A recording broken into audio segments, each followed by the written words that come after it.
du Fonds vert pour le climat. Nous allons commencer et nous avons donc une session complète qui sera enregistrée pour les personnes qui ne peuvent pas nous rejoindre aujourd'hui. L'interprétation est disponible pendant tout le webinaire en espagnol, en français et en arabe. Le canal arabe sera en fait configuré sur le canal coréen parce que nous n'avions pas la possibilité de le mettre sur le canal arabe. Donc, je demande à tout le monde de cliquer sur l'option interprétation, même les anglophones, et sélectionner la langue que vous souhaitez écouter. Donc, en l'occurrence, l'anglais pour les anglophones, puisqu'il y aura peut-être des questions dans d'autres langues pour que tout le monde puisse bien comprendre. Il y a aussi des diapos disponibles en espagnol et en français. Désolé, on ne les a pas en arabe, et les liens correspondants vont être publiés sur le chat. Ce sera sans doute utile pour vous, notamment lorsque l'on va procéder au sondage, à des petits sondages. Voilà pour l'interprétation. Et alors, un petit aperçu de l'ordre du jour. Nous allons commencer avec nous aurions dû commencer avec Emilia, qui allait nous souligner un petit peu l'importance de ce moment, mais elle a eu des petits soucis de connexion. Donc, ce sont les intervenants suivants qui vont s'exprimer. Donc, je vais d'abord vous présenter qu'est-ce que ça veut dire le réapprovisionnement du Fonds vert pour le climat et vous expliquer un peu comment ça fonctionne, ce renflouement du Fonds vert. Et Titia va ensuite présenter notre vision du Fonds vert pour le climat, donc le potentiel que l'on y voit et ce pourquoi on plaide en termes de réapprovisionnement. Ensuite, il y aura un moment consacré aux questions. Alors, s'il vous plaît, n'hésitez pas à vous présenter sur le chat avec votre nom, le nom de votre organisation et d'où vous nous appelez. Petit rappel, nous enregistrons cette session et nous allons partager ensuite les enregistrements et les diapos, les PowerPoint avec toutes les personnes inscrites. Si vous avez des questions, merci de les inscrire et les écrire sur le chat et on les traitera à la fin dans la partie consacrée aux questions-réponses. Il y a une assistance logistique et technique. Si vous avez des soucis techniques, n'hésitez pas à l'écrire sur le chat et nous essaierons de vous porter assistance.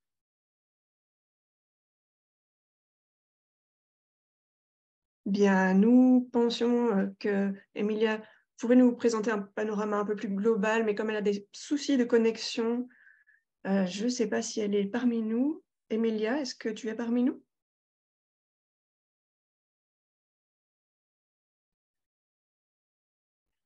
Emilia nous fournit des analyses géopolitiques très impressionnantes sur les dynamiques clés de ces financements. Même si elle n'est pas là,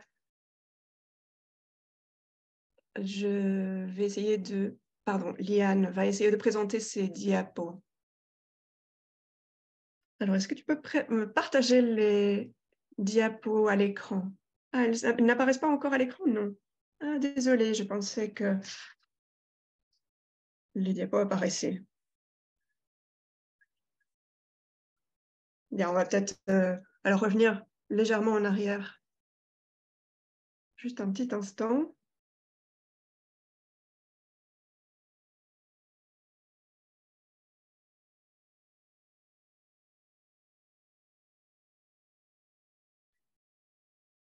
Bien, donc voici un petit rappel sur l'interprétation, les informations sur l'ordre du jour, quelques rappels logistiques, le fait que ça va être enregistré et donc malheureusement, que je vous disais, Emilia n'est pas encore parmi nous et donc Liana va nous donner une petite introduction sur notre système économique avant de passer au fond vert sur le climat à proprement parler. Liana, je te donne la parole. Bonjour, merci. Bonjour à toutes et tous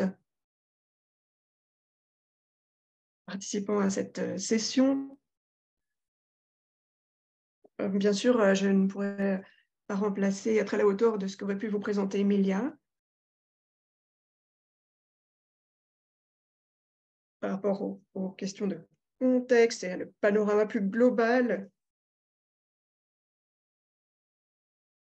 Vous voyez ici ce qui est inscrit sur les diapositives. On parle ici du réapprovisionnement du fonds vert dans un contexte de crise planétaire avec un dépassement des limites planétaires et une crise du système financier global. Et donc, réfléchir à comment obtenir des financements climatiques suffisants, c'est vraiment une question cruciale de refondation des systèmes économiques existants. Les pays du Nord, qui représentent seulement 16% de la population, sont responsables de 92% de l'excès d'émissions de CO2 mondial et 74% du dépassement de l'utilisation des matières premières du monde. Donc, nous sommes dans un contexte de crise, de la pauvreté, de différentes crises avec un dépassement des limites planétaires et des émissions de CO2, mais également de crise de la biodiversité. Bien sûr, c'est le résultat de la crise du système économique et financier basé sur la croissance avec des dynamiques notamment extractivistes. Alors, concernant l'architecture financière mondiale, vous vous rappelez sans doute, nous avons vu donc le 6e rapport d'évaluation du GIEC qui ne mâche pas ses mots. Il avertit qu'il y a un risque dans cette prochaine décennie de vraiment transformer radicalement d'augmenter la température mondiale de 3,2 degrés si on ne change pas en profondeur les systèmes actuels, 3,2 degrés. Le GIEC travaille exclusivement sur le contexte de changement climatique et il n'évalue pas le rôle des systèmes économiques et financiers dans leur ensemble, puisqu'il a seulement le mandat de se pencher sur les aspects de changement climatique. Et les efforts d'atténuation. Oui, bonjour Liane, je suis là. Ah, super. Eh bien, Emilia, alors je te cède la parole. Oui.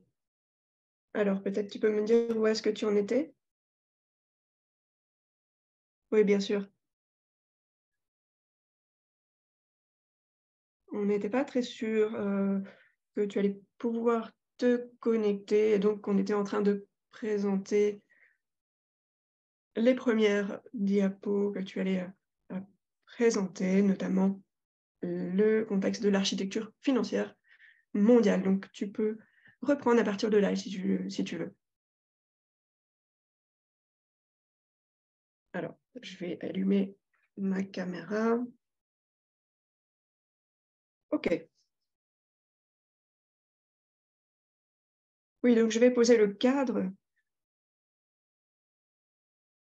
et aborder le sujet de manière plus large, avec la question de la décroissance et des discussions au sein de la CNUC. Je vais aussi aborder le nouvel objectif collectif quantifié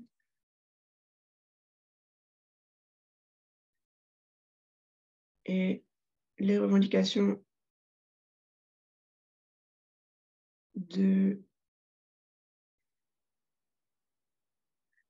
concernant l'action climatique. Oui, donc Liana a présenté la première diapo et donc tu peux continuer à partir de cette diapo aussi sur les dynamiques et les injustices. Et ensuite, on passera aux autres intervenantes. D'accord, merci. Alors, pour finir un peu sur le contexte, même si le GIEC avertit du risque d'augmentation de 3,2 degrés, il est très clair que le GIEC ne parle pas de la crise économique suite à la pandémie, et quel que soit le secteur,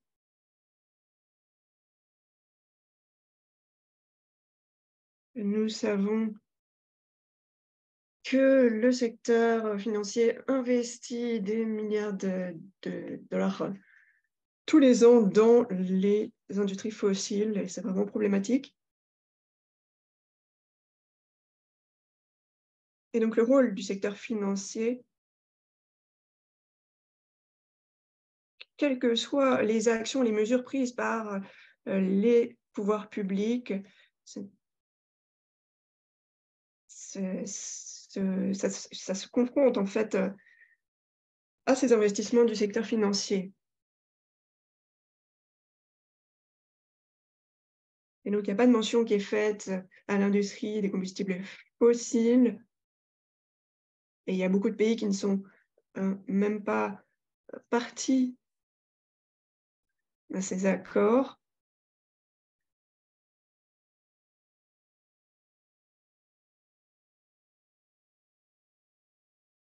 On s'attend à ce qu'il y ait une exploitation minière accrue dans les pays du Sud.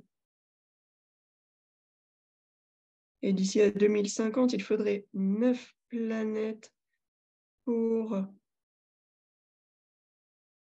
pouvoir subvenir aux besoins, entre guillemets, du Nord, tels qu'ils sont,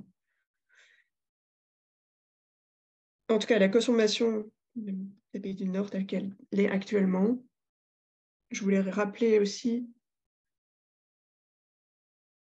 que les limites planétaires doivent être prises en compte, pas seulement en termes de changement climatique, mais également en termes de biodiversité.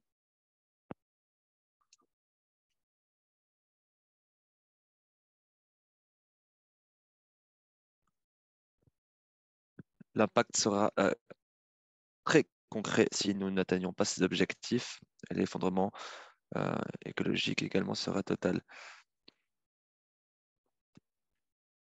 Voilà pourquoi nous parlons beaucoup de justice fiscale, pour plafonner l'extraction, pour opérer un basculement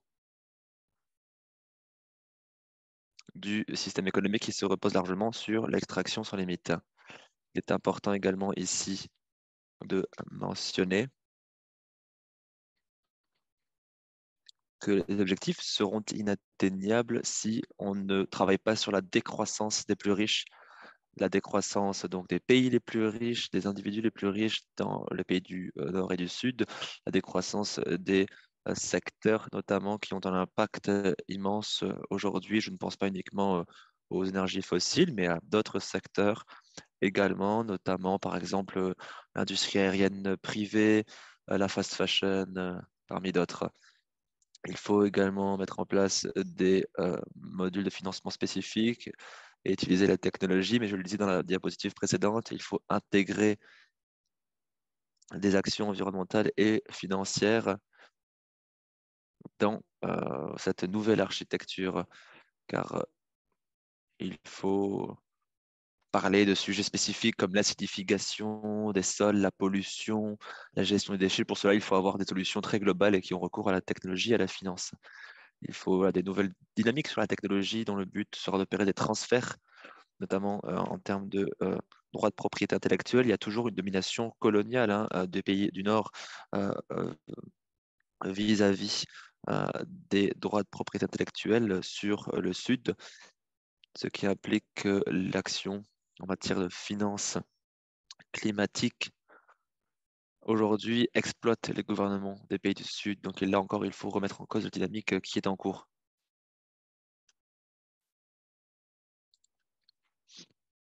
C'est pour cela que nous disons que, en dépit du besoin de financement pour ces dimensions, il y a également un besoin de financement plus spécifique pour l'action climatique mondiale. Et là, pourquoi? Parce que la finance aujourd'hui n'atteint pas les objectifs. La finance environnementale est une obligation. On ne peut pas simplement donc, se contenter d'atteindre des objectifs timides. Il faut aller largement au-delà pour répondre à l'urgence.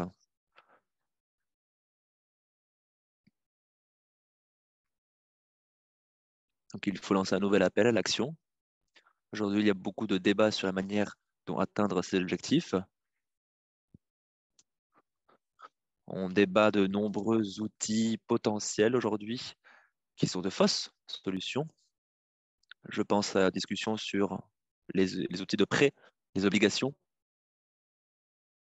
qui restent après tout des instruments de dette.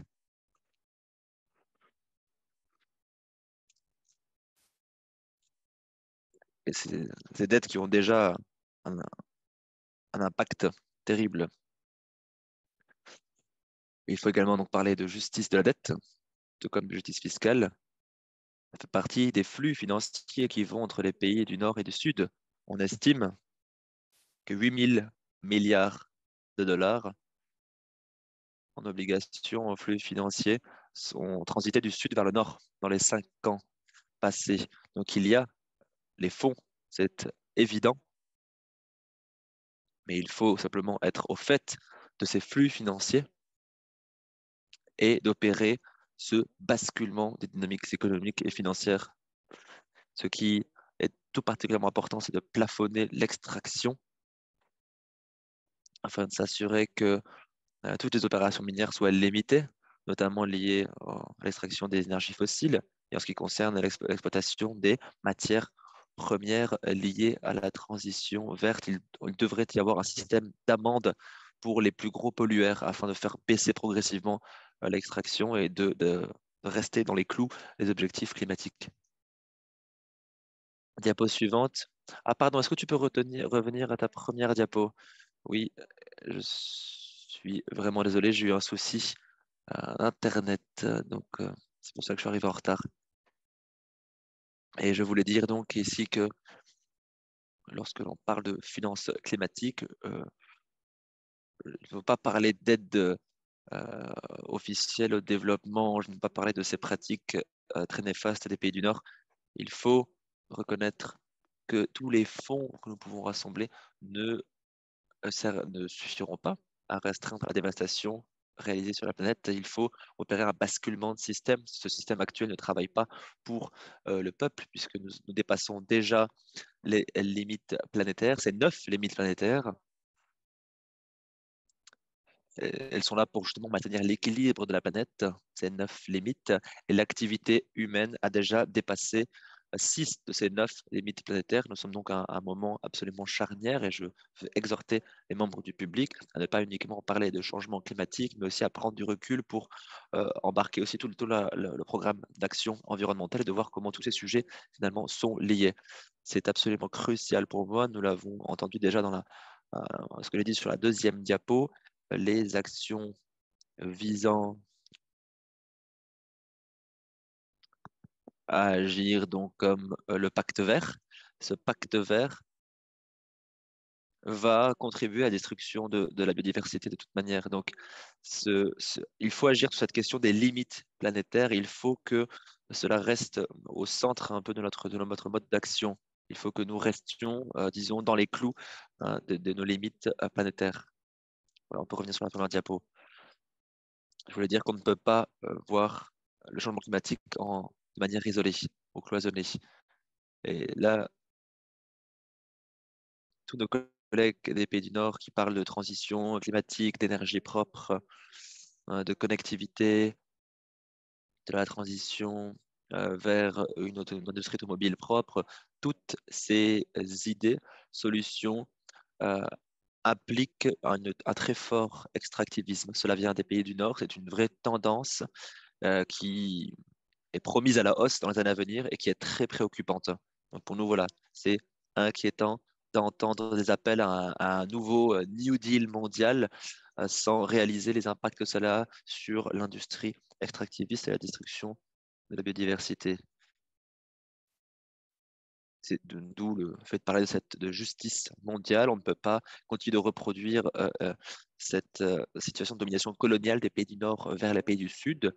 Et ce sont les pays du Nord qui sont responsables de la destruction du monde, qui sont largement responsables du changement climatique et puis qui sont également responsables de la destruction de toute la biodiversité dans le monde. Cela a déjà été mentionné plusieurs fois avec des statistiques. Et cette destruction de biodiversité est largement concentrée sur la destruction de la biodiversité dans les pays du Sud. Et elle sert essentiellement à l'utilisation et la consommation dans les pays du Nord. Donc il faut arrêter avec ces solutions qui généralisent. Il faut commencer à parler de responsabilité différée à la hauteur de la contribution au changement climatique. Et donc pour parler de justice climatique. C'est pour ça que je disais qu'on ne peut pas uniquement parler de finances et dire qu'il nous faut plus de fonds. Ça va beaucoup plus loin que cela. On n'arrête pas de le dire, mais tous les débats autour du Fonds vert pour le climat, finalement, euh, ne vont pas au cœur du sujet par rapport à tous ces fonds qui sont là disponibles dehors et qui n'attaquent pas le problème à la racine. Par le passé, les décisions autour du Fonds vert pour le climat, les décisions qui étaient prises par rapport à cela ont été très, très, très problématiques par rapport à des demandes de financement qui finalement ont été des fonds alloués sans vérification de l'atteinte des objectifs. Donc, dans le mandat aujourd'hui de la CNUC, ces efforts se poursuivent en lien avec les organisations de financement multilatérales, avec les organisations aussi coloniales comme le G20, le G7, le CDE, qui aujourd'hui sont des organisations qui sont censées avoir un mandat sur la finance climatique, alors que en réalité, ces organisations continuent de reproduire les mêmes dynamiques d'exploitation liées à la croissance économique. La croissance économique, c'est vraiment problématique puisque c'est un pari, finalement, un pari qui, vous savez, la croissance économique, ils pensent à une croissance exponentielle. C'est une escalade absolument, qui n'a absolument aucune fin et qui revient à viser plus d'accumulation et d'extraction. Donc le tout, voilà, de manière exponentielle. Et cela est lié aussi, va de pair avec une forme d'exploitation, d'oppression. C'est pour cela qu'il faut remettre en question ce concept de croissance économique, notamment parce qu'elle inclut aussi une notion de domination coloniale. Donc, je veux souligner qu'on ne peut pas cloisonner la finance climatique du reste. Il faut également observer le rôle de l'économie mondiale et se demander comment prendre le problème à la racine. On ne peut pas maintenir tous ces débats au sein de la CNUC. Il faut utiliser aussi les forces de l'outil de la CNUC, évidemment. Nous avons déjà un mandat avec un fonds pour le climat qui est un fonds ciblé et c'est un instrument important parmi les différents outils dont nous disposons. Donc, il faut absolument tirer tout le parti de ces outils. Il faut pouvoir également pousser pour le respect, prôner le respect des accords de Paris et en même temps être plus ambitieux que cela. C'est un peu un mélange voilà, de toutes ces différentes dynamiques sur lesquelles il faut se concentrer. Voilà, vraiment désolé et je m'excuse encore une fois de mes petits soucis techniques qui ne m'ont pas permis de commencer à l'heure. Merci en tout cas. Merci beaucoup, Emilia. On a tous et toutes connu ces petits problèmes. Merci, excellente présentation. Nous allons lancer un petit sondage avant de continuer et de parler des détails du Fonds vert pour le climat. Donc, Emilia nous a permis de planter un petit peu le décor pour comprendre les limites du Fonds vert pour le climat. Elle a quand même bien dit que c'est un outil important qu'il faut garder à l'esprit. On va à présent en parler plus en détail. Pour l'instant, première question, quel est votre niveau d'engagement avec le Fonds vert pour le climat? Est-ce que vous êtes très engagé? Est-ce que vous en suivez les développements lorsque vous le pouvez? Est-ce que vous êtes intéressé, mais vous n'avez pas les capacités actuellement de le suivre? Est-ce que c'est un nouveau développement pour vous? Vous n'étiez pas au fait de cela? Et est-ce que, ou alors, en dernière réponse, votre engagement a changé au fil du temps en raison de vos capacités, de vos ressources? Voilà les réponses. Je vais laisser le sondage ouvert pendant encore une trentaine de secondes pour que vous puissiez y répondre. Je vous rappelle que ce sondage est disponible en français et en espagnol. Donc, ces questions ont déjà été traduites en français et en espagnol. Elles ont été publiées dans le chat. Malheureusement, nous ne l'avons pas traduite en arabe, mais quoi qu'il en soit, il y a des interprètes arabes qui travaillent actuellement sur le canal correspondant pour vous traduire tout cela. Voilà, en quelques secondes, je vais fermer le sondage. Voilà, c'est fini. Merci à toutes et à tous.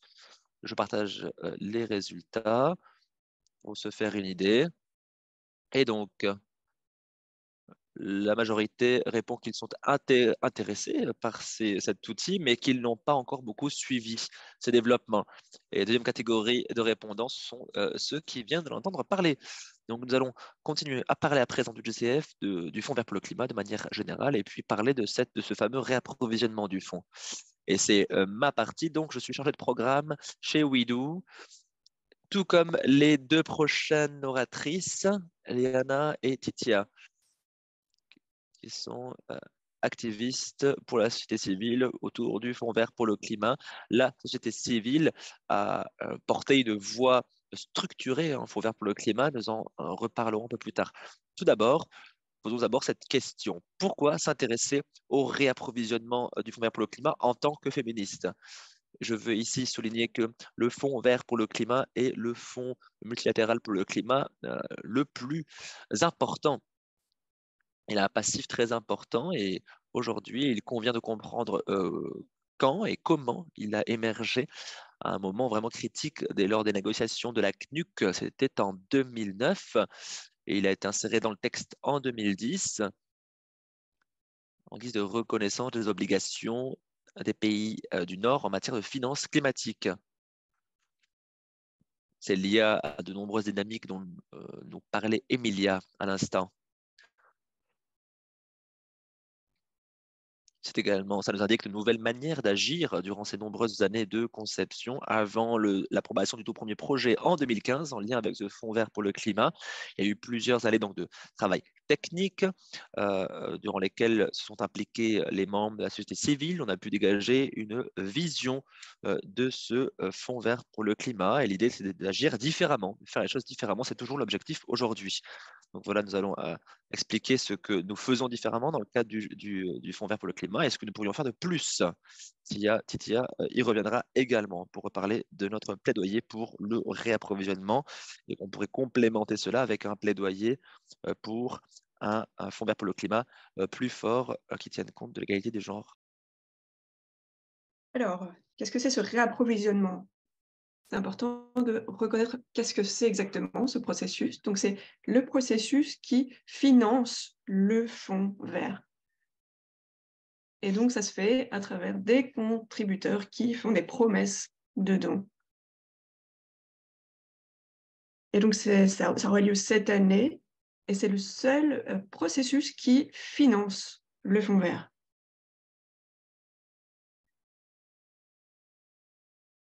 Pour le Fonds pour l'environnement mondial, par exemple, c'est différent. Et actuellement, donc, il fait des prévisions sur ses dépenses pour les prochaines 4 années sur base de ses promesses.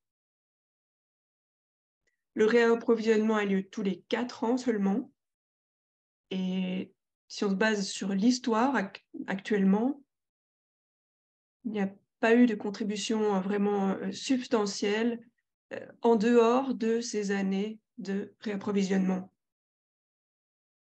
Mais c'est possible, évidemment, pour les donateurs de faire des promesses de financement à n'importe quel moment. Donc pourquoi est-ce que c'est important dans un contexte plus large de financement climatique féministe? Par rapport à ce que vient de dire Emilia, évidemment la quantité est importante et il nous faut évidemment un plus grand gâteau de financement climatique. Pour l'instant, nous savons que les flux financiers ne sont pas suffisants pour vraiment traiter de la crise climatique. C'est pourquoi ce réapprovisionnement est un moment clé, puisque ça va déterminer la taille du gâteau global de financement climatique. Mais la qualité aussi est importante, parce qu'il y a des décisions qui vont être prises maintenant, c'est-à-dire par exemple si les contributions sont faites sur la base de subventions ou de prêts. Et donc c'est une opportunité aussi de vraiment poser le débat sur la qualité des financements et vraiment orienter le fonds vert. On verra un peu comment faire cela dans le cadre du réapprovisionnement. Quand on se pose la question du réapprovisionnement, on a parlé donc de la taille du gâteau. C'est valable pour tous les mécanismes de financement, mais c'est très vrai pour le fonds vert, puisque c'est le plus large dans le cadre de la CNUC, et il est lié donc à l'accord de Paris. Et la mise en œuvre de l'accord de Paris, donc ça concerne donc les pays et leur planification et leur politique. Et donc il y a beaucoup d'implications pour ce processus de réapprovisionnement. Au niveau d'autres débats, il ne s'agit pas seulement de combien on investit dans les financements climatiques par rapport à d'autres financements, qu'ils soient privés ou philanthropiques. On sait maintenant qu'il y a des débats sur, par exemple, le fonds sur les pertes et dommages.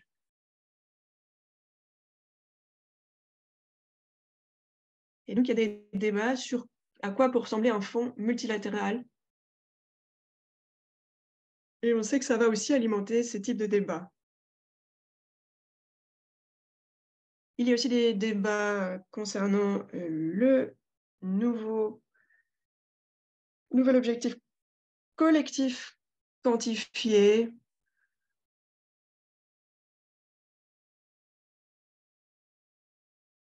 Et ça va aussi déterminer comment ces flux financiers vont être alloués. La dernière fois, on a vu que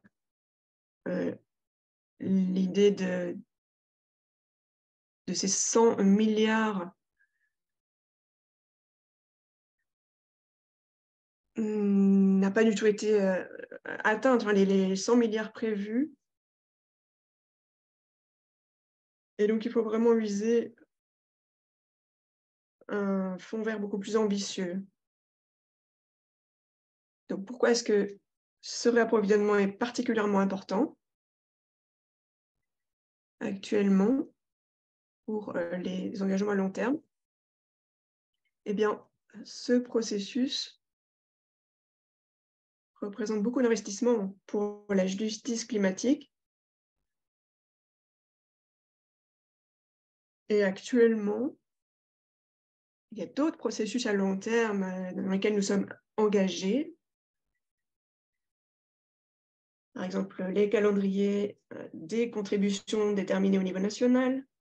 Nous sommes au beau milieu de négociations sur le nouvel objectif collectif quantifié d'ici à 2025. Il y a aussi des stratégies à long terme par rapport aux émissions base d'émission, donc comment s'assurer qu'il y ait une reddition de comptes sur ce type d'engagement qui sont pris maintenant. À la création du Fonds vert, ça s'est également posé. En tant qu'organisation de la société civile féministe, nous voulons aussi souligner certains éléments du Fonds vert à mentionner qui sont très importants pour les financements climatiques. Donc, nous voulons vraiment un réapprovisionnement fort et ambitieux qui puisse nous aider à soutenir ces éléments, pas seulement au sein du Fonds vert, mais aussi dans toute l'architecture climatique, de financement climatique. Donc, quels sont ces éléments?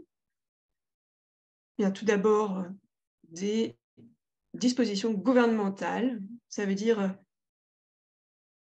une gouvernance partagée entre pays développés et en développement, que chacun ait une voix et un vote qui vaut la même chose, avec un rôle spécifique des observateurs de la société civile, qui soient des observateurs actifs, qui participent aux négociations et qui partagent leur vision. Il y a aussi une approche sur l'appropriation par les pays qui doit se centrer sur les besoins des pays dans la mise en œuvre des plans par pays, notamment avec les contributions déterminées au niveau national et les plans nationaux d'adaptation.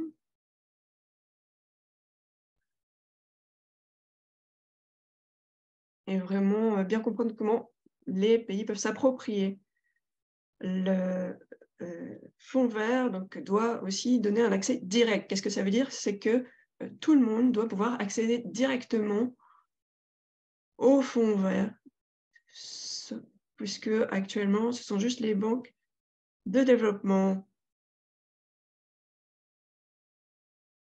donc les entités nationales et régionales, qu'elles soient accréditées, et également les fonds pour les femmes. Il n'y en a aucune qui a encore été accréditée, mais cela pourrait permettre de mettre en œuvre des programmes au sein du Fonds vert. Alors, il y a aussi des fonds qui doivent permettre une réponse, une préparation adéquate avec une priorisation des différents projets et permettre aux pays de définir leurs plans, notamment les plans nationaux d'adaptation. Et le Fonds vert est extrêmement connecté à la CNUC et l'accord de Paris, et donc soutenir directement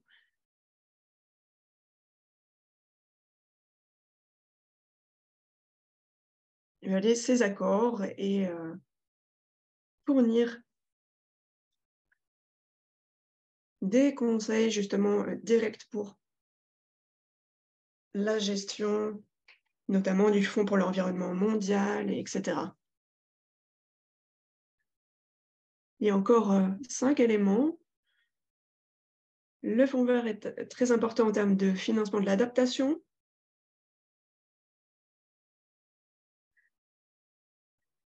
Donc 50% pour l'atténuation, 50% pour l'adaptation. C'est l'objectif.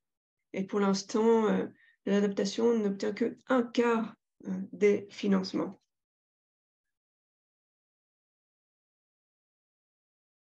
Ensuite, les financements doivent être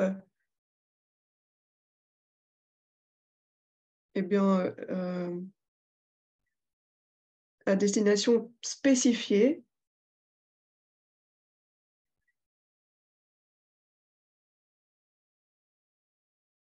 Avec des pays clés, notamment les pays les moins développés et les petits pays insulaires.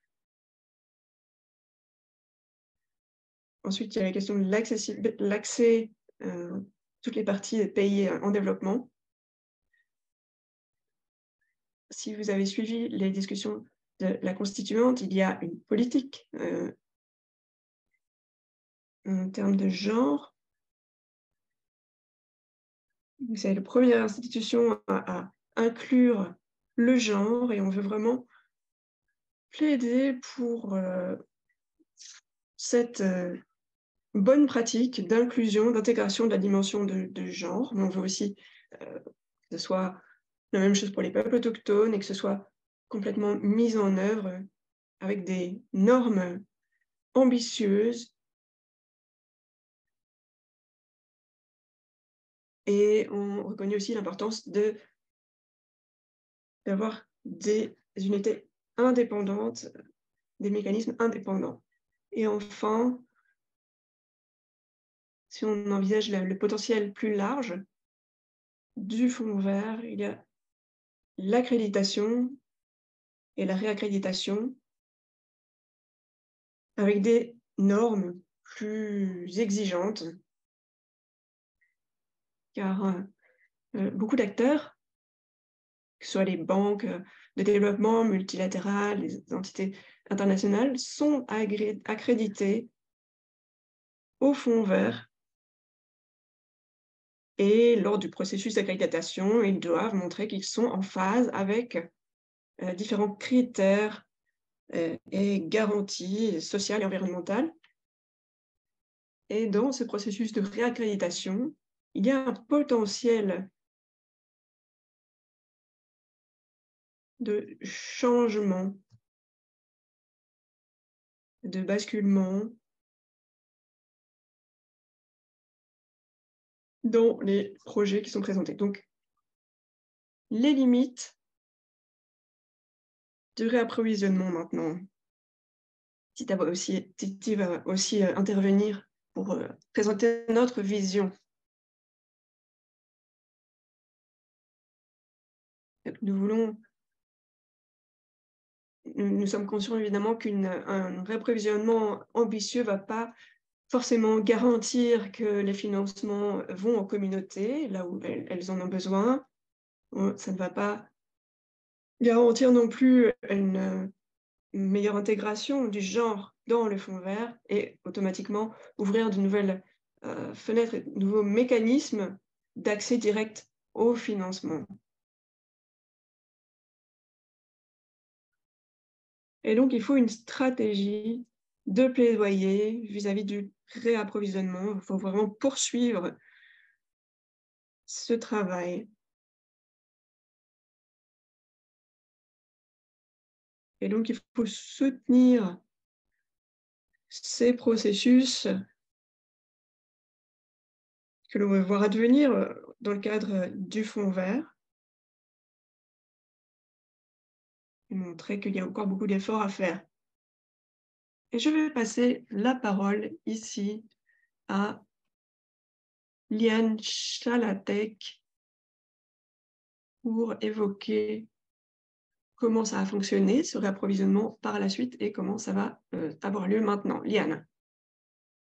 Merci beaucoup, Tara. Diapo suivante, s'il vous plaît. Alors, le Fonds vert pour le climat rentre dans sa phase de réapprovisionnement. C'est la troisième fois, en fait. Donc, c'était un petit peu étrange. On se dit, alors attendez, c'est le deuxième réapprovisionnement, mais c'est la troisième fois qu'on redemande des fonds. La première fois, c'était durant la première période de mobilisation, c'était en 2014. Alors, on a collecté des fonds qui ont été dépensés entre 2015 et 2019. Tara l'a expliqué en 2015. C'était quelques semaines avant les accords de Paris. C'est là que le Fonds vert pour le climat a été complètement opérationnalisé. Donc, il a vraiment commencé à octroyer des fonds à des projets. Il a pu donc financer ces projets en raison de cette première levée de fonds. Donc, grâce à cette première levée de fonds, nous avons pu compter sur de nombreux pays contributeurs, notamment des régions comme, je pense, la région de Wallonie et de Flandre en Belgique, la ville de Paris également, qui a donné des fonds, donc pas uniquement des pays, hein, mais également des régions. Autre élément très important, on a essayé d'élargir la base de bailleurs. Donc, il y a plusieurs pays en développement, 8 pays en développement ont promis des fonds, ont engagé des fonds, ce qui est quand même notable, hein, puisque les pays en développement n'étaient pas ceux qu'on attendait le plus en termes de responsabilité. en ce qui concerne le premier réapprovisionnement et le second réapprovisionnement, on s'est justement penché sur la part de contribution des pays européens à 4%. Donc, on a bien compris que les pays de l'Union européenne, qui ont une responsabilité forte vis-à-vis de la pollution, doivent également être des contributeurs tout aussi importants, doivent contribuer à la hauteur de leur responsabilité dans ce fonds vert pour le climat. En termes, donc 44%, hein, non, et pas 4%, pardon. En termes de quantité, donc 10,3 milliards de dollars ont été promis, mais seuls 7,2 milliards total ont été rendus disponibles. Cela est lié à deux problèmes. Tout d'abord, il y a eu des pertes de taux de change. Il y a 1 milliard qui était perdu en taux de change, ce qui donc a affecté le réapprovisionnement de nombreuses monnaies, devises. Voilà, c'était une mauvaise période pour les taux de change et ça y en a un impact. Deuxième élément important, deuxième promesse de financement, l'administration Obama a promis 2 milliards. Malheureusement, ils n'ont pu que contribuer qu'à hauteur de 1 milliard sous l'administration Obama. Ensuite, on est passé à l'administration Trump qui a quitté les accords de Paris. Donc, ça, ils ont fait défaut sur 1 milliard sur 2 quand même. Aujourd'hui, on en est toujours au même point. Donc aujourd'hui, les États-Unis n'ont toujours pas consenti l'ensemble des fonds qu'ils avaient promis. On espère qu'ils corrigeront cela d'ici la fin de l'année. En ce qui concerne la qualité des financements, c'est un point très important car nous voudrions que tous ces fonds soient perçus en tant que subventions, puisque les subventions vous permettent une meilleure accessibilité. Ce n'est qu'en recevant des subventions que l'on peut simplement envoyer ces financements vers les bénéficiaires. Si vous recevez des prêts, eh bien, durant la phase de mobilisation, un pourcentage très faible ne peut être octroyé aux pays bénéficiaires. Autre élément important qui font de ce fonds vert pour le climat un organe très différent par rapport à d'autres organes de mobilisation de ressources dont on peut entendre parler. Il n'y a pas d'affectation de l'argent, c'est-à-dire que on rassemble tous les fonds au sein d'un seul fonds et le fonds vert décide. On ne peut pas dire, voilà, alors moi je contribue à telle hauteur et je voudrais que cet argent aille dans tel secteur. On ne peut pas. Il n'y a pas non plus de représentation au conseil d'administration du Fonds vert pour le climat,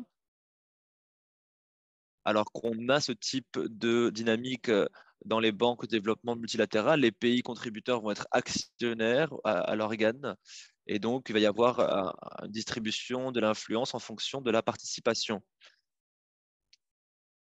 Et enfin, les contributions sont sur une période de 9 ans, ce qui a causé aussi beaucoup de problèmes par le passé. Diapo suivante, s'il vous plaît. Alors, premier réapprovisionnement, donc, c'est la phase qui arrive à son terme là en 2023, donc au bout de 4 ans, donc de 2019-2023.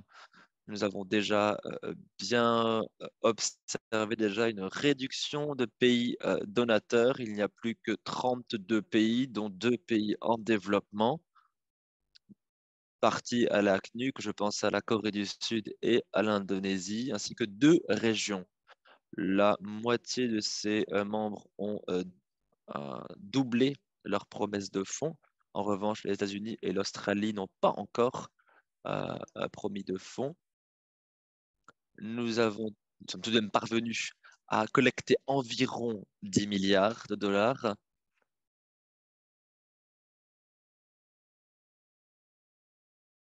Et en raison de, de petits détails techniques financiers,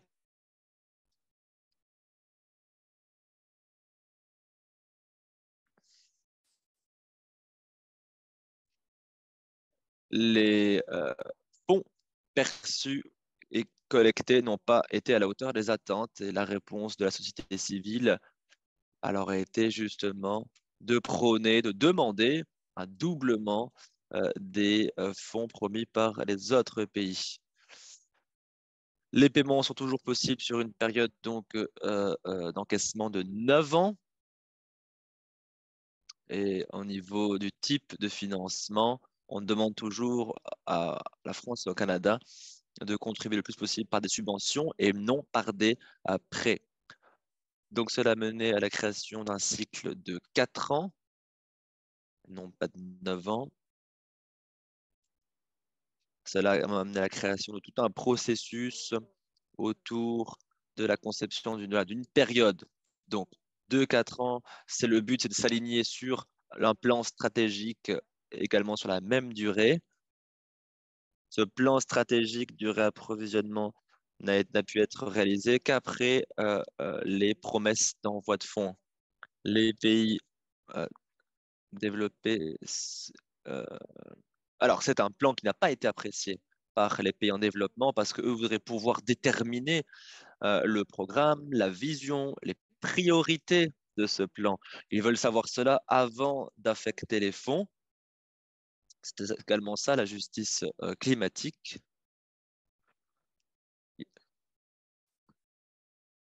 Il faut que le Fonds vert pour le climat puisse déterminer ses responsabilités, déterminer ses priorités sans influence extérieure. Il y a également à créer un déclenchement du rapprovisionnement, donc 30 mois avant le terme du cycle. Donc c'est là qu'on a commencé à lancer la période de réapprovisionnement. C'est très important. Cela a impliqué de nombreux efforts d'évaluation, ce qu'on appelle les évaluations de performance, réalisées par l'unité d'évaluation indépendante du Fonds vert pour le climat. Ils ont observé ce qui a été réalisé depuis quelques années afin de tirer les enseignements et en informer ainsi les futurs développements de ce fonds. Donc, nous sommes dans la deuxième phase de réapprovisionnement qui a été officiellement lancée il y a quelques temps. La période de financement est du 1er janvier 2024 au 31 décembre 2027. Donc, c'est vraiment 4 ans pleins. Nous sommes en pleine période de ce qu'on appelle les réunions de consultation, durant lesquelles nous nous réunissons avec des contributeurs potentiels. Tout cela est facilité par un modérateur. L'idée est de pousser en particulier les pays développés à contribuer à ce fonds. Deuxième réunion de consultation qui se déroule d'ailleurs aujourd'hui et demain. Nous y sommes représentés au niveau de la société civile avec nos observateurs actifs. C'est très important. C'est quelque chose d'ailleurs que nous prônons depuis voilà, bien longtemps. Nous avons pu travailler sur l'augmentation, le développement de la transparence dans ces consultations. Le sujet le plus important dont ils vont parler aujourd'hui et demain dans ces réunions, c'est ce qu'on appelle les politiques de contribution. De nombreux éléments restent à traiter et à clarifier à ce sujet. Nous espérons que nous pourrons travailler justement sur la question de la préaffectation des fonds et peut-être travailler sur le sujet d'une contribution minimum. Certains disent que il y a eu des fonds par le passé, des promesses de fonds beaucoup trop faibles. Cela, évidemment, est lié à un contexte politique, à une envie politique aussi d'élargir la base de contributeurs et qui permet à certains acteurs, comme des pays en développement, de contribuer, donc sans avoir un minimum obligatoire. Il y a également le point de la période d'encaissement sur 9 ans qui est parfois problématique. Parfois, cet argent n'est finalement jamais accordé. Donc, on parle de la création d'une autorité qui permettrait de faire un suivi sur ces promesses de fonds. Parce que parfois, les fonds sont promis alors que les États n'ont pas ces fonds finalement dans leur caisse. Donc, ça complique beaucoup les choses. Autre question, le plafonnement des prêts est à 20%. On se demande si il faut maintenir ce plafond. On n'a jamais utilisé des 20%. Comme on l'a vu, c'était jusqu'à 6% maximum. Mais certains prônent le développement des prêts. Mais je l'ai dit, avec des prêts, ça complique les choses. Cela nous amène à revoir nos priorités.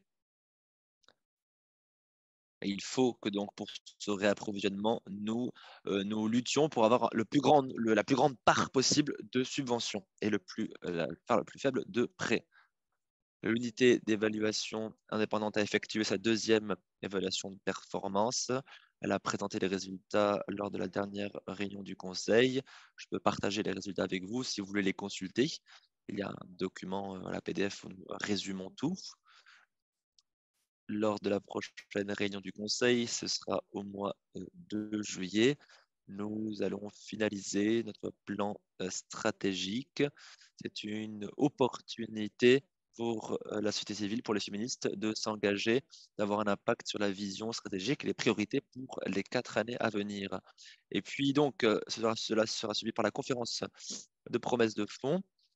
Alors, ce ne sera pas toutes les promesses, ce sera simplement un événement de lancement. Ce sera donc le 5 octobre à Bonn. Seuls les observateurs actifs de la société civile peuvent y participer et représenter donc la société civile et y faire des déclarations très fortes. Diapo suivante. Quelques questions. Des questions, en tout cas, des points à clarifier. Tout d'abord, sur l'ambition de ce deuxième réapprovisionnement. Dans les déclarations faites par la société civile, tout particulièrement le réseau d'observateurs de la société civile. C'est tout ce que nous demandons, hein, et nous vous encourageons évidemment à participer activement à ce type de réseau avec vos propres gouvernements, notamment dans les pays en développement. Demandez, s'il vous plaît, au moins un doublement des promesses de fonds par rapport aux valeurs de la première période de financement. Il faut s'assurer évidemment que cela soit réaliste et faisable.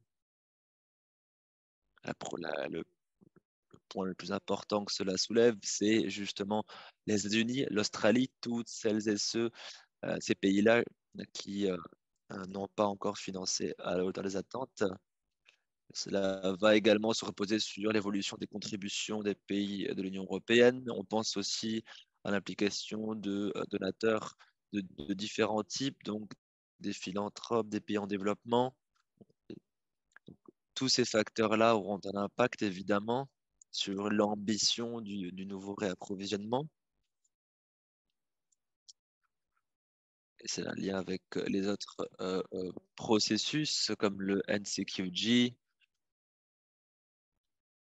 parce que ça permet de reposer la question de l'élargissement de la base de donateurs. Ce sont des fonds qui sont en phase de conception et on se pose les mêmes questions que celles que l'on pose pour ce fonds-là. En matière de plaidoyer, de calendrier, il y a les moments clés qui arrivent. Je pense à la réunion de Bonn, ensuite les semaines régionales de climat, le sommet d'ambition climatique au mois de septembre. Et bien sûr, très important, bien que cela dépasse la période de ce réapprovisionnement, c'est la COP28. Parce que Tara l'a expliqué, on peut envoyer des fonds, promettre des fonds durant toute la période dédiée à cela. Alors par le passé, on a reçu peu de fonds en dehors de la conférence de lancement, mais ça ne veut pas dire que ce sera toujours le cas. On peut toujours percevoir et mobiliser ces promesses de fonds durant toute la période qui y est dédiée. Donc il faut bien sûr se battre pour cela. Alors, je crois qu'on n'a plus beaucoup de temps, donc je vais être très brève là-dessus. Il y a le deuxième examen des performances qui était très important, puisqu'il y avait des recommandations d'amélioration par rapport au premier réapprovisionnement, notamment des petites lacunes pointées du doigt par la société civile et l'idée qu'il faut aussi se centrer plus sur les impacts, puisque parfois, il semble qu'il est juste centré sur le fait de pouvoir dépenser l'argent. Il faut aussi améliorer les cas de résultats. J'ai examiné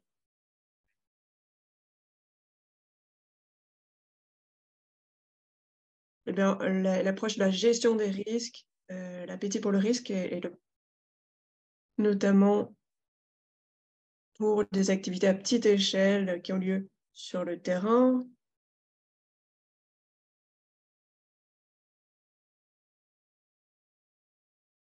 Réexaminer aussi la fonction d'observateur pour corriger les faiblesses. Dialoguer avec le conseil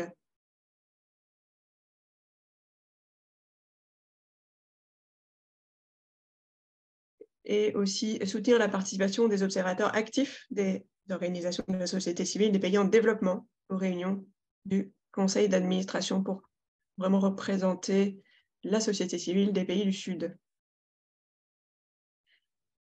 Je ne vais pas vous parler beaucoup du plan stratégique actualisé, mais il doit être approuvé pour la prochaine réunion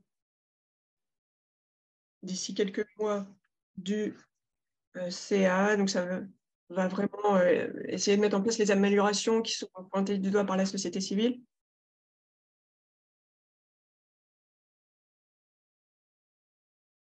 En matière de transparence, de reddition de comptes et les autres problèmes qu'on a identifiés. L'innovation est principalement perçue comme une innovation financière, un marché ou une technologie, et non comme un moyen de responsabiliser les acteurs locaux. La proportion au risque est mal orientée. Donc, c'est important que ces prochains mois, on fasse un travail de plaidoyer pour le meilleur plan stratégique et le meilleur réapprovisionnement. Alors, qu'est-ce que vous pouvez faire pour favoriser un réapprovisionnement efficace? C'est important, évidemment, de parler de ce processus de réapprovisionnement.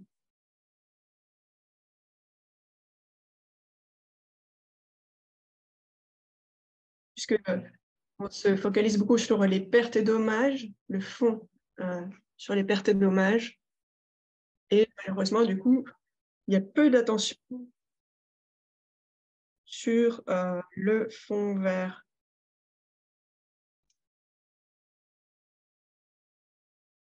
Et donc, il faut augmenter les attentes au niveau du fonds vert, repousser le discours sur l'inefficacité, la lenteur du fonds vert, peut-être, dans le contexte d'une plus grande application des BMD dans le financement du climat.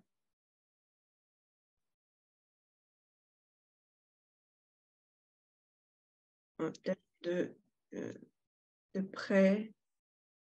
Et aussi partager les ressources au moment où la campagne va commencer.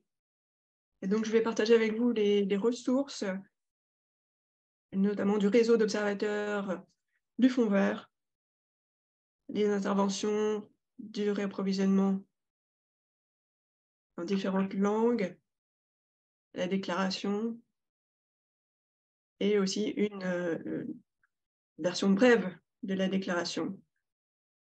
On la partagera avec vous, toutes ces ressources, après le webinaire.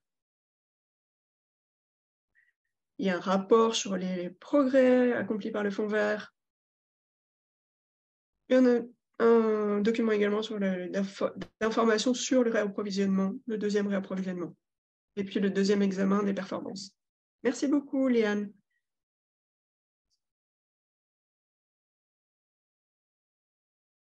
Nous allons vous envoyer une question.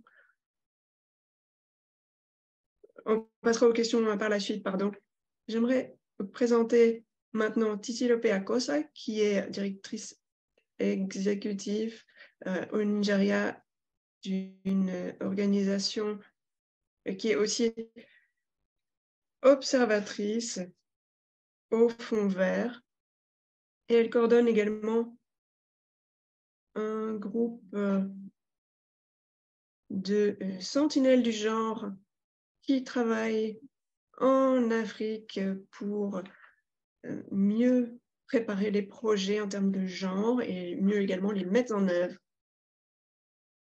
Donc, Titi, peut-être tu peux nous partager un petit peu la vision du Fonds vert que l'on a à nous. Alors, on dirait que Titi vient d'être déconnectée. Est-ce que tu es parmi nous? Est-ce que tu peux nous présenter la vision que vous avez du Fonds vert? On m'entend? Oui, je t'en prie.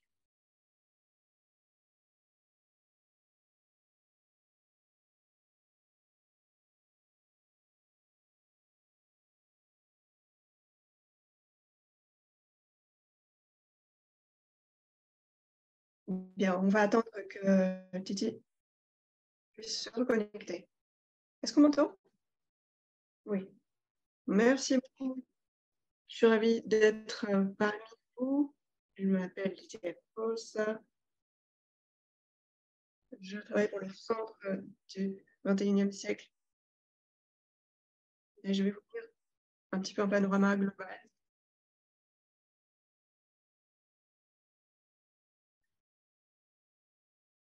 En termes de réapprovisionnement, qu'est-ce qu'on attend?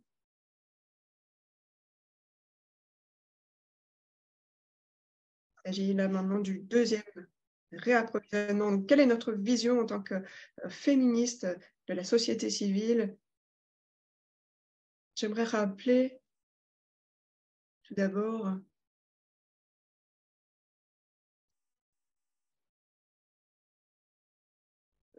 alors je suis désolée, ça coupe, la connexion est mauvaise.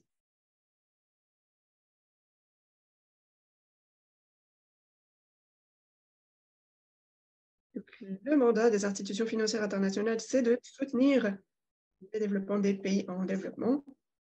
Et donc, c'est important que ce réapprovisionnement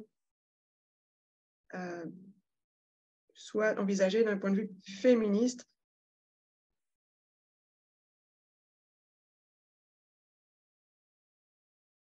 Puisque le Fonds vert a permis d'initier des processus importants qui sont encore en cours.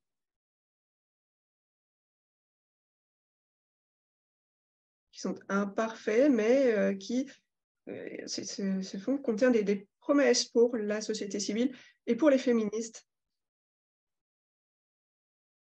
Pour permettre aux femmes et aux peuples autochtones, aux communautés locales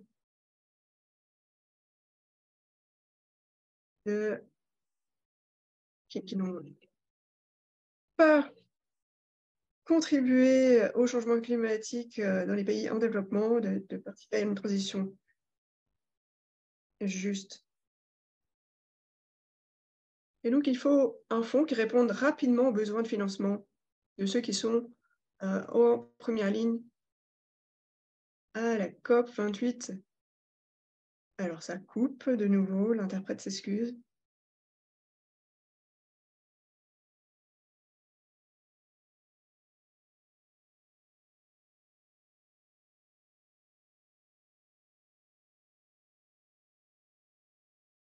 Donc, il faut vraiment que ça traite des problèmes sur le terrain.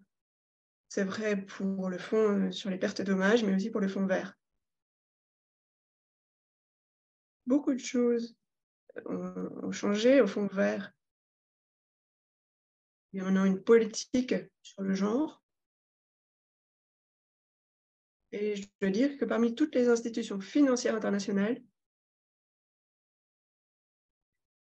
qui ont été mises en place avant le fonds vert, il n'y a pas de prise en compte du genre de la sorte. Et donc, nous continuons à plaider pour une véritable intégration de la dimension de genre au niveau du fonds.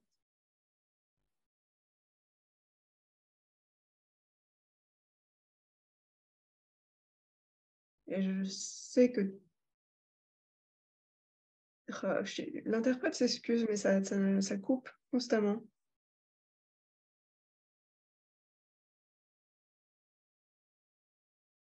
Proposition a été mise sur la table du fond vert pour mieux intégrer cette dimension de genre.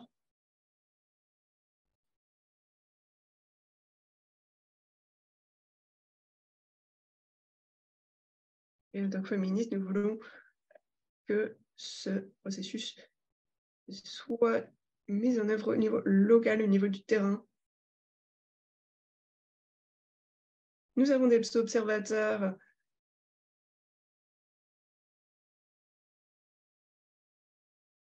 et nous participons à des consultations entre acteurs sur le terrain.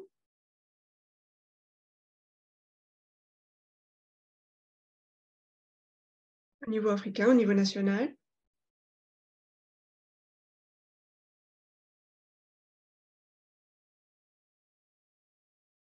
Et des opportunités qui se présentent pour le Fonds vert. Et si on continue à plaider pour nos revendications et à dire quels sont les besoins des populations au Fonds vert, je suis sûre que nous allons finir par imposer notre vision.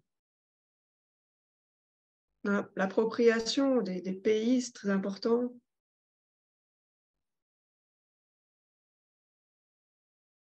C'est important que ce soit les populations, les pays qui s'approprient la mise en œuvre. C'est vraiment important que la décision émane au niveau national, au niveau des contributions déterminées au niveau national. C'est pourquoi cette question du réapprovisionnement est si importante pour nous.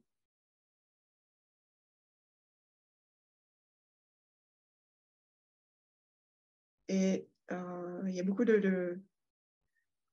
finalement, il faut aussi s'assurer que ces fonds arrivent dans les mains des personnes qui en ont besoin. C'est pourquoi on parle aussi ici d'accès direct.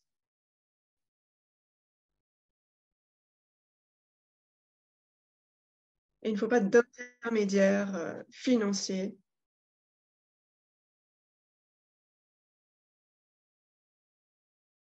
Pour faire octroyer ces fonds directement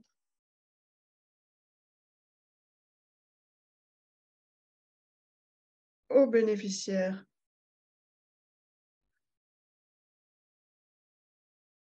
C'est à nous de faire en sorte que ces fonds qui transitent par nos autorités nationales arrivent entre les bonnes mains. Il y a aussi des programmes de préparation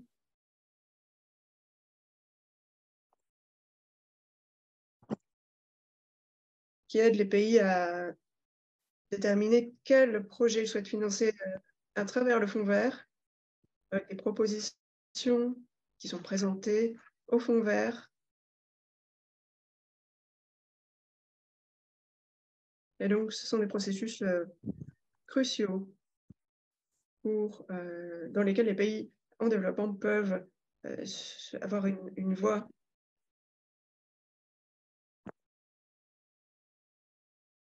Ensuite, il y a la question de la responsabilité et quelles sont les voix qui sont entendues. Les voix des bénéficiaires sont extrêmement importantes. Alors, de nouveau, l'interprète s'excuse, il y a des coupures.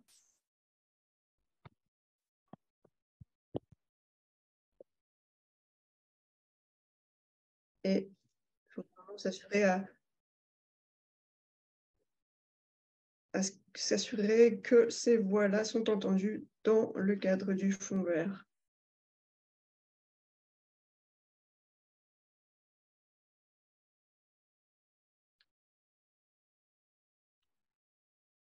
Et vraiment s'assurer que l'argent arrive aux mains de ceux et celles qui en ont besoin.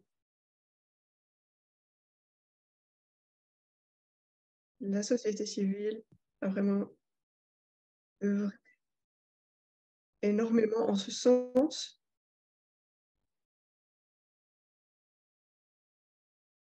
mais bien sûr, c'est encore un processus en cours, heu, de garantir que notre vision est, heu, respectée, mise en œuvre. Merci beaucoup.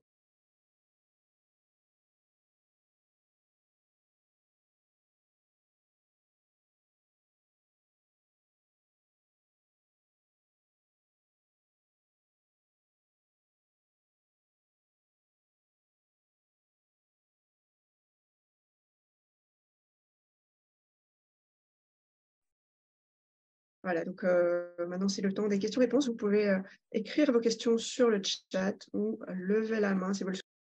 Donc, je disais, nous sommes prêts à prendre vos questions, vos besoins de clarification. Vous pouvez le faire dans le chat, vous pouvez le faire également euh, à l'oral. N'hésitez pas.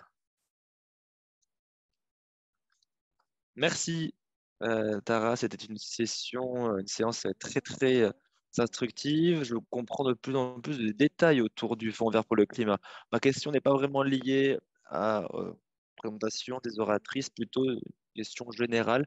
Lorsqu'on parle du Fonds vert pour le climat, moi, je comprends bien que tout cela au niveau pays passe par un coordinateur. Donc, en Inde, c'est le cas. C'est un système assez large qui regroupe tout cela. Donc, lorsqu'on parle d'accès direct, d'accès justement aux organes de subvention, d'accès au terrain, comment agir là-dessus pour plus d'accessibilité, plus d'accès direct pour la société civile. Le mécanisme de coordination du Fonds vert par le climat passe par les organismes de coordination désignés. Donc, ce sont des départements ministériels du gouvernement. Donc, sûrement le ministère des Finances, le ministère de l'Éducation, très strict, qui peut durer 1 an. Donc, lorsque l'on parle d'accès direct pour les communautés locales, il y a des choses, il y a toutes les actions à mener pour être plus concret, plus actif. Nous serons ravis de vous aider sur ces points. Il y a des groupes qui travaillent aussi sur l'intégration des dimensions de genre dans les projets.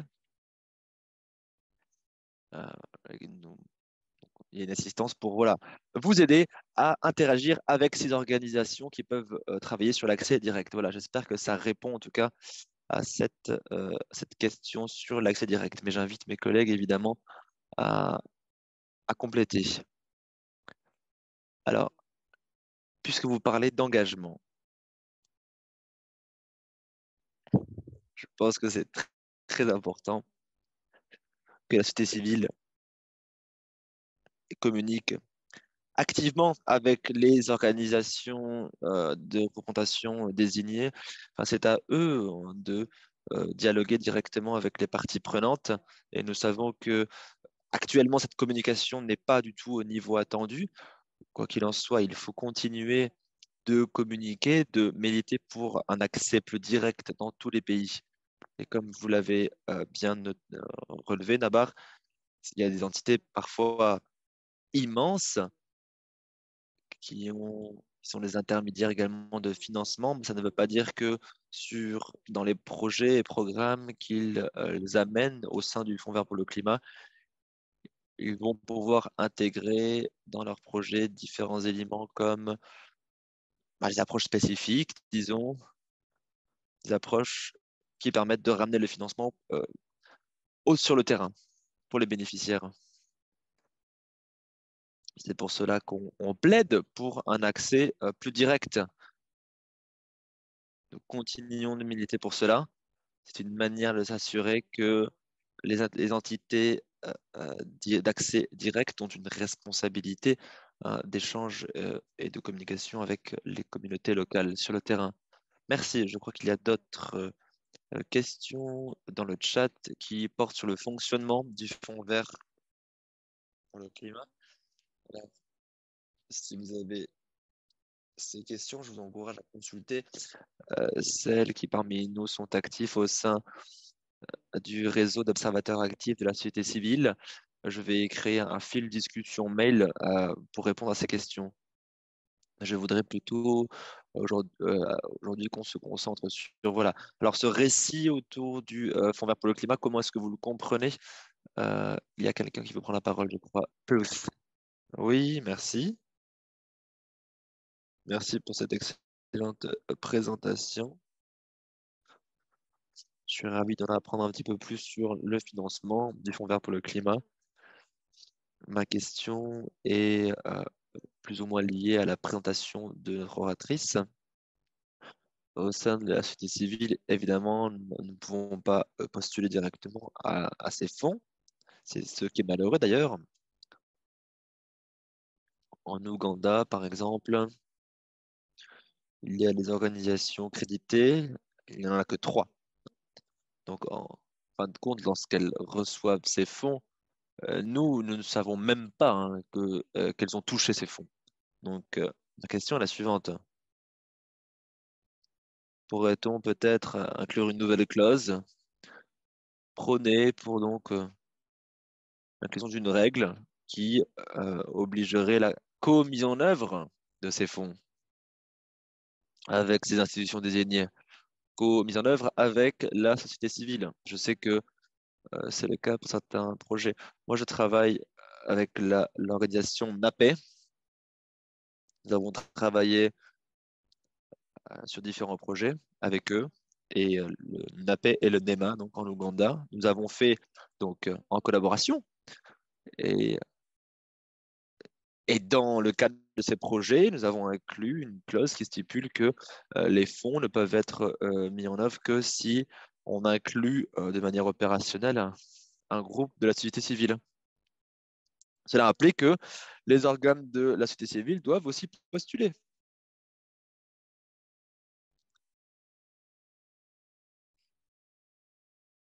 Voilà, donc en lien avec le sujet de travail. Voilà, c'était ma réflexion.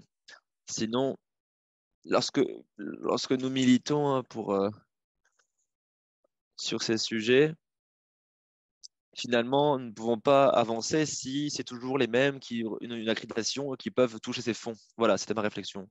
Merci. Oui, c'est tout à fait vrai.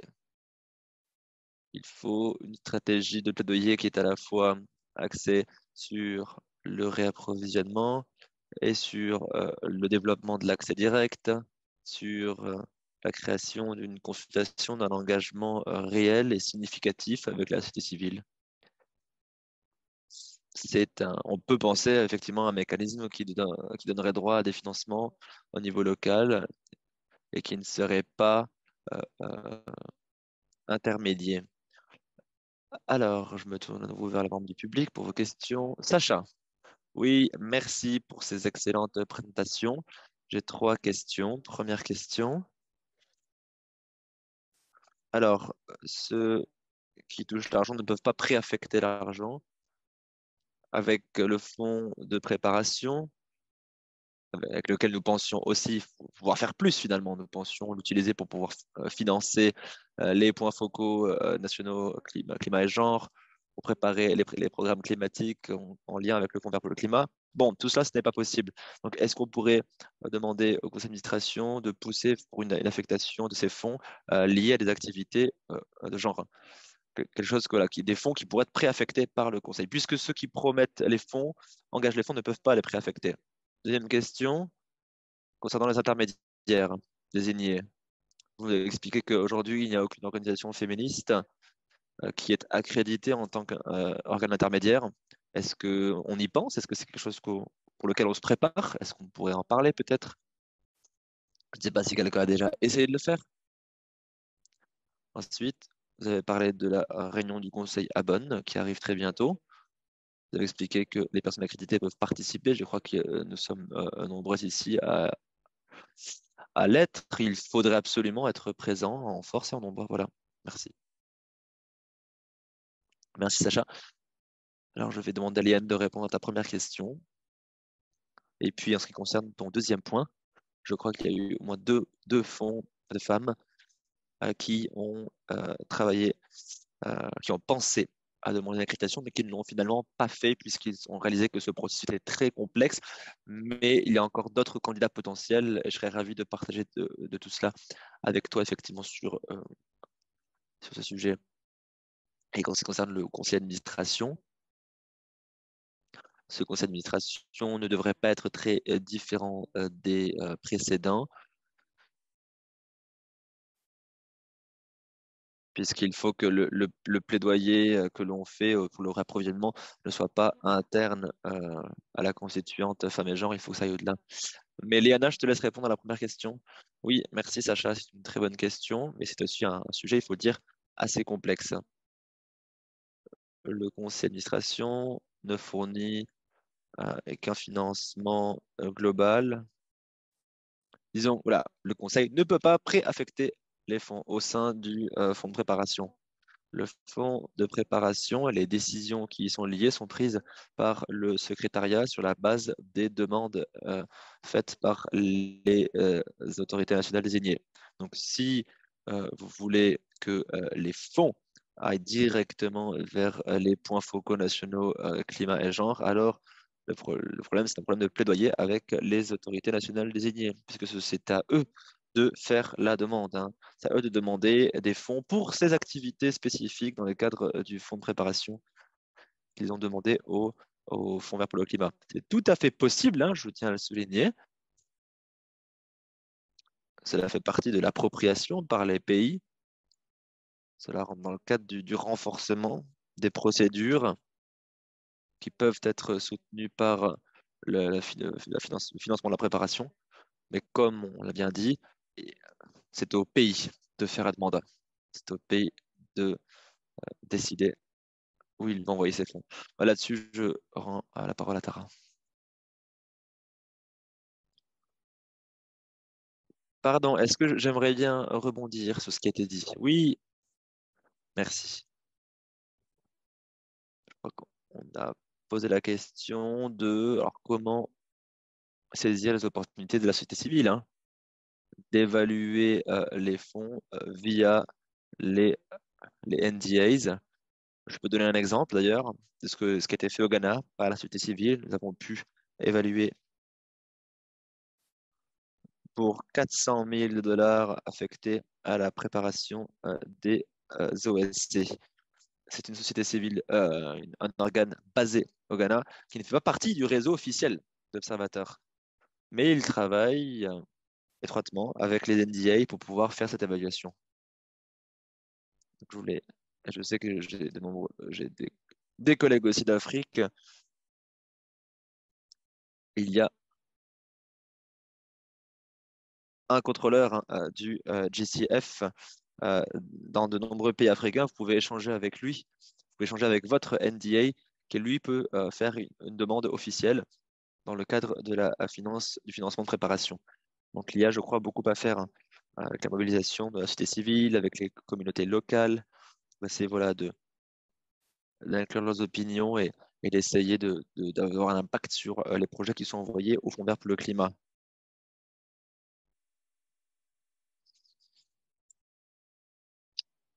Je crois que Liana a partagé un lien important dans le chat à cet égard. Donc voilà, allez consulter l'ensemble des organes accrédités sur cette liste et voyez un peu lesquels mettent déjà en œuvre des projets dans vos pays. Vous pouvez les rejoindre pour élaborer un projet, mais pas que. Vous pourriez également être la personne qui va contrôler la mise en œuvre du projet sur le terrain. Vous pourrez peut-être, voilà, parfois tirer la sonnette d'alarme si quelque chose ne va pas. Voilà, il y a différentes manières de participer. Voilà, c'est sur quoi je voulais rebondir. Merci beaucoup, Titi. Et maintenant, je vais partager une dernière diapo.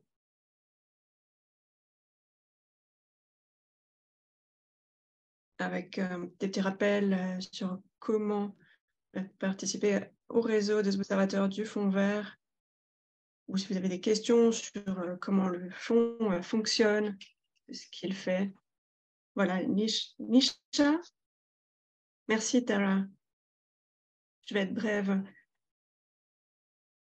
Juste quelques éléments. Je suis cela de loin, mais notre organisation au niveau local réalise, et je crois que Liane l'a mentionné également, même s'il y a un réapprovisionnement, ça vient, ça émane des pays, et notre plaidoyer vise les personnes qui savent comment fonctionne le fonds vert. Pour des pays spécifiques, il y a des emails, par exemple, vis-à-vis des personnes qui sont concernées, et je crois que ce type de travail est crucial pour des pays, par exemple, comme les États-Unis ou l'Australie. Il y a des collègues dans ces pays et il faut vraiment qu'ils soient au courant de ce qui est en train de se passer et vraiment faire remonter nos revendications. Parfois, j'ai l'impression qu'on parle entre nous, entre convaincus, et quand on essaye de dialoguer avec des groupes de femmes locaux qui travaillent sur l'environnement, elles sont souvent pas du tout au courant, elles n'ont pas envie de participer. C'est pas facile de contacter les autorités locales pour ces groupes de femmes. Elles sont marginalisées dans des pays, des zones rurales, et c'est souvent un frein.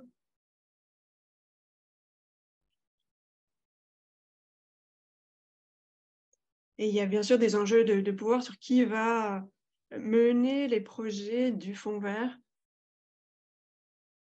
avec des rapports de force. Et donc le plaidoyer au niveau local est très important, et il faut peut-être réfléchir aussi au niveau régional. Peut-être développer un espace régional où on s'assure que des délégués de ces groupes-là aient le statut d'observateur. Je crois que c'est comme ça qu'on pourrait mobiliser de manière plus efficace, car il y a beaucoup de choses qui sont en train de se passer, et c'est vraiment essentiel d'être présent, même si on ne sait pas toujours comment, ni vers qui. C'est un petit peu, on se sent parfois dépassé. Vous savez, sans doute, comme moi, nous n'avons pas forcément le fonds au niveau des petites organisations ou les ressources en termes de temps. Donc il faut peut-être réfléchir. Je ne sais pas si c'est via le fonds vert, mais c'est vraiment crucial en tout cas, car il y a vraiment des lacunes en termes de communication et de circulation d'informations. Je voulais juste partager ça avec vous. Merci. Merci beaucoup, Nisha, de partager cette expérience et cette perspective. En effet, il y a différents groupes de la société civile qui suivent ce qui se passe sur le terrain. Il y a l'Observatoire du Fonds vert aux États-Unis actuellement, qui justement fait un suivi de ce qui se passe au niveau plus local, au niveau de ces projets du Fonds vert. Et donc, bien sûr, c'est un travail à poursuivre et il faut trouver des ressources pour ce type de travail. Donc, nous arrivons à la fin de cette session. Nous avons un petit peu dépassé. Si des personnes souhaitent encore participer à ce petit sondage, et si vous n'avez pas le temps de rester, eh bien, nous allons partager toutes les informations de cette session avec les participants et les inscrits. Bien sûr, on réalise que le Fonds vert pour le climat, c'est un sujet très complexe, mais au moins ça donne une petite vision de comment ça fonctionne, et va continuer au niveau de la constituante femmes et genre du mieux que nous pouvons à partager sur le sujet. Vous pouvez nous suivre sur Twitter pour suivre un petit peu ce qui se passe sur le réapprovisionnement.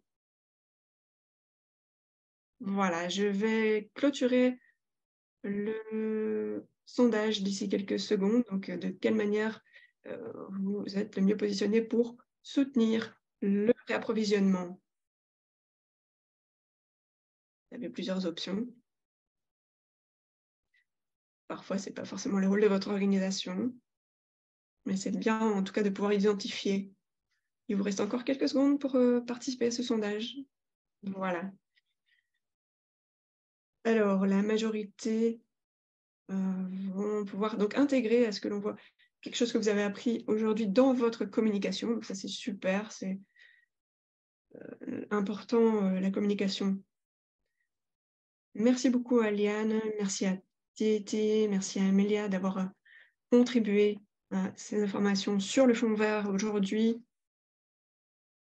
Et elles sont des sources essentielles d'informations. Alors, vous pouvez voir ici les emails. On va voir qui est l'email le plus compliqué. Merci aussi à notre équipe d'interprétation qui permettent de rendre ces sessions accessibles à plus de personnes. Très bonne journée ou soirée à vous. Est-ce que je peux juste vraiment remercier très fort Tara qui a conçu ce webinaire et qui fait tout le travail en coulisses pour que ça fonctionne et qui coordonne tout ce travail. Merci beaucoup, Tara. Oui, merci beaucoup. Merci beaucoup, Tara, pour ce travail sans relâche. Merci. Merci, bonne fin de journée ou soirée. Au revoir.